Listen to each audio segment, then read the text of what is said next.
రోడ్ల మీద పొక్కలుండి బండ్లు ఖరాబైతే గవర్నమెంటే పైసలు వెనకకియాలే. అధ్వానమైన తొవ్వలు జయంగా బండ్లు నడిపేటోళ్ళు దావకాన పాలైతే జీహెచ్ఎంసీ అకౌంట్లకెళ్ళి హాస్పిటల్ బిల్లు కట్టాలే. ఆనకాలం వరదలు జయంగా బండ్లు పాడైతే ఇన్సూరెన్స్ రూపకంగా జీహెచ్ఎంసీ నుంచే పరిహారం కావాలే. గవర్నమెంట్ ఉద్యోగి లంచం తీసుకుంటే కొలువు వీకాలే. లీడర్లు అవినీతి చేస్తే పదవులు వీకాలే. మొన్నట్లా చలాన్ల మీద సీఎం రేవంత్ సారు మాట్లాడిన మాటలకు గిట్ల ఫైర్ అయినరు తెలంగాణ పబ్లిక్. ఇక బలవంతంగా చలాన్లు వసూలు చేసుడు మీద పిటిషన్ ఎత్తే హైకోర్టు ఏమో ఇయాల గిట్ల తీర్పు చెప్పింది. వాళ్ళ బ్యాంక్ అకౌంట్స్ తోని డైరెక్ట్ గా డిపార్ట్మెంట్ కి సింక్రనైజ్ చేయండి. ఎప్పుడు చాలాన పడితే ఆటోమేటిక్ గా వాళ్ళ అకౌంట్ లోకి వెళ్ళి డిడక్ట్ అయ్యి పోయే విధంగా ఈరోజు బండి రిజిస్ట్రేషన్కి వచ్చినప్పుడే ఆ బండి యజమాని యొక్క ఖాతాను మీరు తీసుకోండి. బ్యాంక్ అకౌంట్ను అటాచ్ చేయండి. ఏ బండి అయితే స్పీడింగ్ చేస్తుందో, ఏ బండి అయితే సిగ్నల్ జంప్ చేస్తుందో, ఏ బండికి అయితే చలాన పడుతుందో ఆటోమేటిక్గా ఆ యజమాని అకౌంట్లో నుంచి నగదులు బదిలీ అయ్యే విధంగా మీరు ఈరోజు టెక్నాలజీని వాడుకోండి.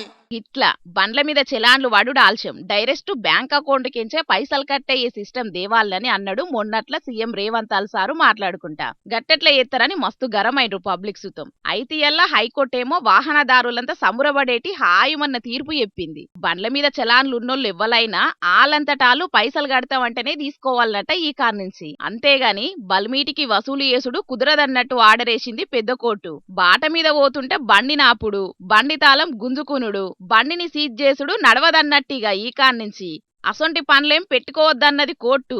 కడితే తీసుకోండ్రి, కట్టేతందుకు ఇష్టపడకుంటే చట్ట ప్రకారంగా నోటీసులు ఇయ్యండ్రని చెప్పింది. బండ్ల మీద ఎక్కువ తక్కువ చలాన్లుండి బండి ఏడాపుతారో తాళం ఏడ గుంజుకుంటారోనని భయపడుకుంటా రోడెక్కేటి వాహనదారులకు పెద్ద రిలీఫ్ ముచ్చటే గిది. ట్రాఫిక్ పోలీసులు వసూలు చేస్తున్న చలాన్ల సగం దాకా బండ్లు తొవ్వ మీద ఆగబట్టి వసూలు చేస్తున్నాయే ఉన్నాయట. మరి అందుకే పెండింగ్ చలాన్ల కోసం తిప్పల పెడుతున్నారని మొన్నట్ల హైకోర్టులేసిర్రు పిటిషను.